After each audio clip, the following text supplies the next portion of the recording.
കേരളത്തിലെ പഴയകാല ചായക്കടകളിലെ സജീവമായ ചർച്ചകളിലും വൈകുന്നേരങ്ങളിൽ തറവാട്ടുമുറ്റത്ത് നടക്കുന്ന കൂട്ടായ്മകളിലും ഒരു കാലത്ത് അത്ഭുതത്തോടെയും വലിയ ആദരവോടെയും മാത്രം ഉച്ചരിക്കപ്പെട്ടിരുന്ന ഒരു പേരുണ്ട്: പേർഷ്യ. ഇന്നത്തെ ദുബായും ദോഹയും റിയാദും അടങ്ങുന്ന ആധുനിക ഗൾഫ് നഗരങ്ങൾ മരുഭൂമിയിൽ നിന്നും തല ഉയർത്തുന്നതിനും എത്രയോ പതിറ്റാണ്ടുകൾക്ക് മുൻപേ കടൽ കടന്നുപോയ ഒരു തലമുറയുടെ വിയർപ്പും കണ്ണീരും നിറമുള്ള സ്വപ്നങ്ങളും വീണ മണ്ണാണത്. ഇന്നത്തെ തലമുറയ്ക്ക് അത് ഇസ്ലാമിക റിപ്പബ്ലിക്കായ ഇറാൻ മാത്രമായിരിക്കാം. എന്നാൽ 60കളിലും 70കളിലും ജീവിച്ചിരുന്ന ഒരു ശരാശരി മലയാളിയെ സംബന്ധിച്ചിടത്തോളം അതൊരു മാന്ത്രിക ലോകമായിരുന്നു. പാശ്ചാത്യ രാജ്യങ്ങളെപ്പോലും വിസ്മയിപ്പിക്കുന്ന ആധുനികതയും എണ്ണപ്പണത്തിൻ്റെ കുത്തൊഴുക്ക് സൃഷ്ടിച്ച സമാനതകളില്ലാത്ത സമ്പന്നതയും പെർഷ്യയെ ഇന്ത്യക്കാരുടെ, പ്രത്യേകിച്ച് സാങ്കേതിക വൈദഗ്ധ്യമുള്ള മലയാളിയുടെ ഏറ്റവും പ്രിയപ്പെട്ട ഭാഗ്യഭൂമിയാക്കി മാറ്റി.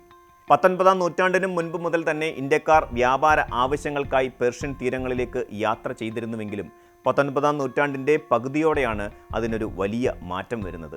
1950കൾ മുതൽ 1970കളുടെ അവസാനം വരെ ഇറാൻ ഭരിച്ചിരുന്ന മുഹമ്മദ് റേസ പൗലവി എന്ന ഷായുടെ ഭരണകാലം ആ രാജ്യത്തിൻ്റെ ചരിത്രത്തിലെ ഏറ്റവും തിളക്കമുള്ള അധ്യായമായിരുന്നു. മുംബൈ തുറമുഖത്ത് നിന്ന് ആഴ്ചകൾ നീളുന്ന കപ്പൽ യാത്രയ്ക്കൊടുവിൽ പേർഷ്യൻ ഉൾക്കടൽ കടന്ന് ഇറാനിലെ ഖുംറം ഷഹറിലും എണ്ണ വ്യവസായത്തിൻ്റെ സ്ഥിരാകേന്ദ്രമായ അബാദാനിലും വന്നിറങ്ങുന്ന ഒരു സാധാരണ മലയാളി അവിടെ കണ്ടത് ലോകോത്തര നിലവാരത്തിലുള്ള ഒരു ആധുനിക സമൂഹത്തെയാണ്. വിശാലമായ റോഡുകൾ, യൂറോപ്യൻ മാതൃകയിലുള്ള കെട്ടിടങ്ങൾ, ലോകോത്തര നിലവാരമുള്ള റിഫൈനറികൾ, അത്യാധുനിക ചികിത്സാ സൗകര്യങ്ങളുള്ള കൂറ്റൻ ആശുപത്രികൾ എന്നിവ അവിടെ സജീവമായിരുന്നു. ഇംഗ്ലീഷ് ഭാഷ കൈകാര്യം ചെയ്യാൻ അറിയാവുന്ന മലയാളി ഡോക്ടർമാർക്കും രാപ്പകൽ ഭേദമില്ലാതെ ജോലി ചെയ്യാൻ സന്നദ്ധരായ നഴ്സുമാർക്കും സാങ്കേതിക പരിജ്ഞാനമുള്ള എഞ്ചിനീയർമാർക്കും അവിടെ ലഭിച്ചിരുന്ന ആദരവും സാമ്പത്തിക ഭദ്രതയും ഇന്നത്തെ ഗൾഫ് ജീവിതത്തെക്കാൾ എത്രയോ മുകളിലായിരുന്നു.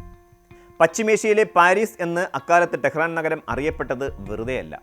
സ്ത്രീകൾക്കും പുരുഷന്മാർക്കും ഒരുപോലെ ലഭിച്ചിരുന്ന വ്യക്തി സ്വാതന്ത്ര്യവും പാശ്ചാത്യ ശൈലിയിലുള്ള വസ്ത്രധാരണവും സജീവമായ നിശാജീവിതവും അക്കാലത്തെ പെർഷ്യൻ നഗരങ്ങളെ ലോക സഞ്ചാരികളുടെ പറുദീസയാക്കി മാറ്റി. ഇറാനിലെ ഈ സമ്പന്നത കേരളത്തിൻ്റെ സാമൂഹിക ജീവിതത്തിലും വലിയ പ്രകമ്പനങ്ങൾ സൃഷ്ടിച്ചു. നാട്ടിലേക്ക് അവധിക്ക് വരുന്ന പേർഷ്യക്കാരൻ അക്കാലത്തെ ഒരു നാടിൻ്റെ ആകെ വിസ്മയമായിരുന്നു.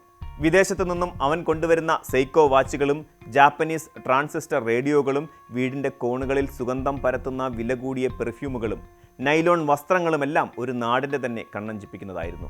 പഴയകാല മലയാള സിനിമകളിലും സാഹിത്യങ്ങളിലും സമ്പന്നതയുടെയും ആധുനികതയുടെയും അവസാന വാക്കായി നാം കണ്ടിരുന്നത് ഈ പേർഷ്യൻ പ്രവാസികളെയായിരുന്നു.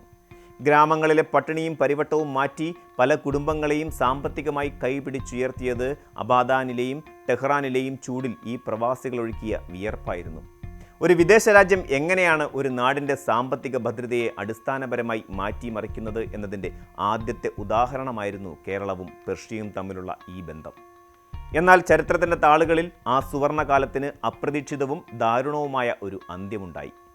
1979 ഇറാനിൽ ആഞ്ഞടിച്ച ഇസ്ലാമിക വിപ്ലവം ആ രാജ്യത്തിൻ്റെ മുഖച്ഛായ തന്നെ എന്നേക്കുമായി മാറ്റിമറിച്ചു.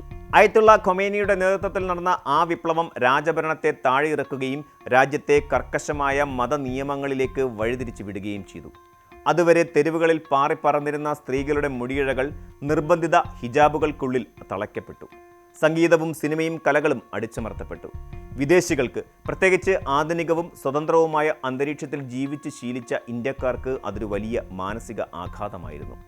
ഇതിനേക്കാൾ ഭയാനകമായിരുന്നു പിന്നീട് വന്ന സംഭവ വികാസങ്ങൾ. വിപ്ലവത്തിന് തൊട്ടു പിന്നാലെ പൊട്ടിപ്പുറപ്പെട്ട ഇറാൻ-ഇറാഖ് യുദ്ധം ആ രാജ്യത്തെ അക്ഷരാർത്ഥത്തിൽ ഒരു ശ്മശാനമാക്കി മാറ്റുകയായിരുന്നു. ആകാശത്തു നിന്നും രാപ്പകൽ വ്യത്യാസമില്ലാതെ ബോംബുകൾ വർഷിക്കുമ്പോൾ വർഷങ്ങളുടെ കഠിനാധ്വാനത്തിലൂടെ കെട്ടിപ്പടുത്ത സമ്പാദ്യങ്ങളെല്ലാം അവിടെ ഉപേക്ഷിച്ച് സ്വന്തം ജീവൻ മാത്രം കയ്യിൽ പിടിച്ച് പല പ്രവാസികൾക്കും നാട്ടിലേക്ക് മടങ്ങേണ്ടി വന്നു. തങ്ങളുടെ കൺമുന്നിൽ വെച്ച് പ്രിയപ്പെട്ട നഗരങ്ങൾ ചാരമാകുന്നത് കണ്ട ആ പഴയ തലമുറയുടെ ഉള്ളിൽ ഇന്നും ആ പേടിപ്പെടുത്തുന്ന ഓർമ്മകൾ ഒരു നൊമ്പരമായി അവശേഷിക്കുന്നുണ്ട്. അവിടെ നിന്നും മടങ്ങിയ പ്രവാസികൾ പിന്നീട് പതുക്കെ വളർന്നു തുടങ്ങിയ UAE, സൗദി അറേബ്യ തുടങ്ങിയ ഇന്നത്തെ ഗൾഫ് രാജ്യങ്ങളിലേക്ക് തങ്ങളുടെ സ്വപ്നങ്ങളെ പറിച്ചു നട്ടു. അങ്ങനെ മലയാളിയുടെ ചരിത്രത്തിലെ ആ പേർഷ്യൻ പ്രതാപം വെറുമൊരു മങ്ങുന്ന ഓർമ്മയായി മാറുകയായിരുന്നു. ഒരു കാലത്ത് ലോകത്തിൻ്റെ നെറുകയിൽ നിന്നിരുന്ന കലയും സംസ്കാരവും ആധുനികതയും ഒത്തുചേർന്ന ആ സുന്ദരമായ പേർഷ്യ പിന്നീട് യുദ്ധങ്ങളുടെയും ഉപരോധങ്ങളുടെയും നടുവിൽ തളർന്നു പോകുന്ന കാഴ്ചയാണ് ലോകം പിന്നീട് കണ്ടത്. എന്നാൽ ഇന്നും ഓരോ ഇറാനിയൻ പൗരൻ്റെയും ഉള്ളിൽ ആ പഴയ പെർഷ്യ മരിക്കാതെ ജീവിക്കുന്നുണ്ട്. ഇന്ന് തങ്ങളുടെ ഭരണാധികാരികൾക്ക് അപ്രതീക്ഷിതമായ അപകടങ്ങൾ സംഭവിക്കുമ്പോഴോ അവർ ഇല്ലാതാകുമ്പോഴോ അവിടുത്തെ തെരുവുകളിൽ സാധാരണ ജനങ്ങൾ രഹസ്യമായും പരസ്യമായും ആഘോഷിക്കുന്നത് കാണുമ്പോൾ ബാഹ്യലോകത്തിന് അത്ഭുതം തോന്നാം. സ്വന്തം ഭരണാധികാരിയുടെ വിയോഗത്തിൽ ഒരു ജനത എന്തിന് സന്തോഷിക്കണം എന്ന ചോദ്യത്തിന് ഒരേയൊരു ഉത്തരമേ ഉള്ളൂ. അവർ ആഹ്ലാദിക്കുന്നത് ഒരാളുടെ മരണത്തിലല്ല, മറിച്ച് തങ്ങളെ പതിറ്റാണ്ടുകളായി ശ്വാസം മുട്ടിക്കുന്ന കർക്കശമായ നിയമങ്ങളിൽ നിന്നും തങ്ങളെ തടവിലാക്കിയ ഇരുണ്ട ഭരണകൂടത്തിൽ നിന്നും എന്നെങ്കിലും ഒരിക്കൽ മോചനം ലഭിക്കുമെന്ന വലിയ പ്രതീക്ഷയിലാണ്.